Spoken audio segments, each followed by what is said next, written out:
কংগ্রেসের প্রার্থী কে হলো সেটা বড় বিষয় নয়, কলা গাছকেও দাঁড় করিয়ে দিতে পারে, দলই হলো বড়।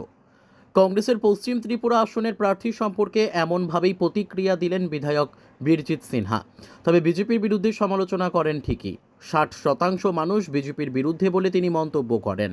সোমবার আগরতলায় একটি অনুষ্ঠানে সাংবাদিকদের প্রশ্নের উত্তরে এই কথাগুলি বলেন তিনি।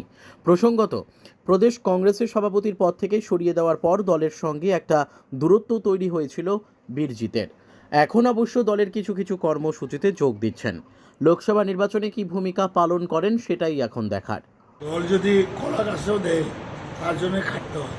এটা প্রবাদ আছে না, দল কলা আগে কংগ্রেসেই করত, কলা গাছ হলেও আমার দলের ক্যান্ডিডেট। এটা তো খুশি, আমরা ক্যান্ডিডেট দিচ্ছি।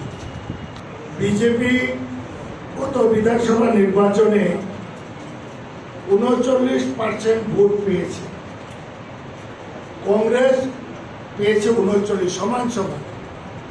আইপিএফে একটা এমএলএ ভোট যোগ করে এরা 40% হয়েছে, এবং আমরা যারা 60% হলো বিজেপি বিরুদ্ধে। বিজেপি 40 জনের সাপোর্ট আছে, 60 জনের এমপি। এবং এটা তো আপনারা জানেন কিভাবে হলো। বিজেপি সরকার হওয়ার কোনো কথাই ছিল না, কারণ হয়েছে অর্থবল রয়েছে, শোষণ করছে। কারণ